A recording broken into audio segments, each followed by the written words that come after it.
پاکستانی وزیر داخلہ چودھری نثار علی خان نے ایک بار پھر اپنی وزاداری و وسیع القلبی سے مجھ جیسے ناشکروں کا دل مو لیا ہے۔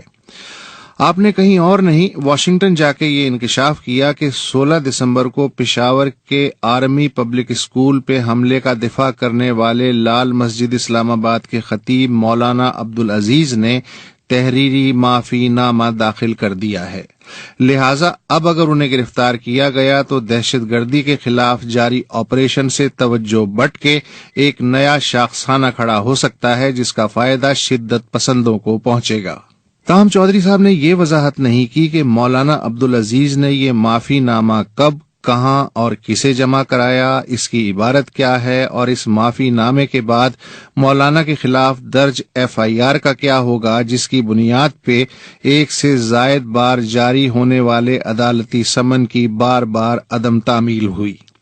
اور اگر کل کلا مولانا صاحب نے کہہ دیا کہ انہوں نے ایسا کوئی بیان جمع نہیں کرایا تو چودھری صاحب کی کیا رہ جائے گی؟ یہ بھی طے نہیں کہ سرکار کی جانب سے وسیع تر قومی مفاد میں عفو و درگزر کی یہ غیر اعلانیہ پالیسی محض مولانا عبدالعزیز جیسی نادر روزگار ہستیوں کے لیے ہی مخصوص ہے، یا پھر ہر پاکستانی شہری کسی بھی واقعے پہ کچھ بھی فرما کے تحریری معافی داخل کرنے کا اہل ہے؟ شکر ہے مولانا نے تحریری معافی مانگ کے بڑے پن کا ثبوت دیا۔ اگر وہی کرم فرمائی نہ بھی کرتے تب بھی حکومت کیا اکھاڑ لیتی؟ اہل سنت والجماعت عرف سپاہ صحابہ سمیت متعدد نام بدل کالعدم تنظیموں کی آج بھی کراچی، اسلام آباد اور پنڈی وغیرہ میں دھڑلے سے کافر ساز بلا اجازت ریلیاں نکلتی ہیں، اور حکومت ایسی بامروت کہ ان ریلیوں کو پولیس تحفظ فراہم کرتی ہے اور ان کے مٹھی بھر مخالفین کو بھی اخلاقاً قابو میں رکھتی ہے تاکہ کشیدگی نہ پھیلے۔ چودھری نثار صاحب کی یہ وضاحت خاصی اہم ہے کہ مولانا عبدالعزیز کو گرفتار کرنا حکومت کے لیے کوئی مسئلہ نہیں، مگر اس کے نتیجے میں کوئی سنگین واقعہ ہو گیا تو اس کے نہایت منفی اثرات ہو سکتے ہیں۔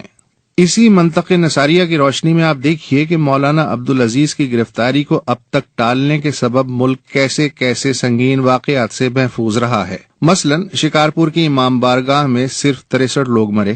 اگر مولانا خدا نہ خواستہ گرفتار ہو جاتے تو 163 مرتے۔ لاہور پولیس لائنز دھماکے میں صرف 8 جانیں گئیں، اگر مولانا کو گرفتار کر کے عدالت کے سامنے پیش کر دیا جاتا تو یہی 8 80 بھی بن سکتے تھے۔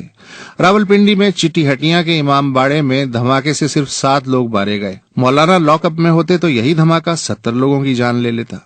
کراچی میں بھی روزانہ کی ہلاکتوں کا اوسط 7-8 صرف اس لیے ہے کہ حکومت نے مولانا عبدالعزیز پہ اب تک ہاتھ نہیں ڈالا، ورنہ تو کراچی کا death rate Pakistani cricket team کو درپیش رن ریٹ کا ریکارڈ بھی توڑ ڈالتا۔ مگر وزیر داخلہ صاحب، کون سا ایسا سنگین واقعہ ہے جو اب تک نہیں ہوا لیکن اگر ریاست فلاں ابن فلاں پہ ہاتھ ڈال دے گی تو ہو جائے گا؟ یہ جو 50,000 سے زائد لوگ اب تک اپنی موت کی وجہ جانے بغیر مار دیے گئے، کیا اس سے بھی زیادہ سنگین کوئی واقعہ منتظر ہے؟ اس سے زیادہ سنگین تو اب ایک ہی واقعہ ہو سکتا ہے، کوئی ملک یا گروہ کسی شہر پہ ایٹم بم گرا دے۔ لیکن ہاں، ان سب سے بھی زیادہ سنگین واقعہ یہ ہے کہ آپ 16 دسمبر کو آرمی پبلک اسکول میں 150 بچوں اور اساتذہ کے قتل عام کے بعد سے لاہور کی پولیس لائنز پہ ہونے والے خودکش حملے تک ہونے والے 20 چھوٹے بڑے واقعات کے باوجود آج بھی وزیر داخلہ ہیں، اور وہ بھی ایسی گھگو گھوڑا حکومت کے علامتی وزیر داخلہ جس نے اختیارات کی آؤٹ سورسنگ صرف اس شرط پہ دان کر دی کہ جسے جو کرنا ہے کرو پر ہمارا نشہ مت توڑو۔ ایسا سستا تو جہانگیر نے خود کو نور جہاں کے ہاتھ بھی نہیں بیچا تھا۔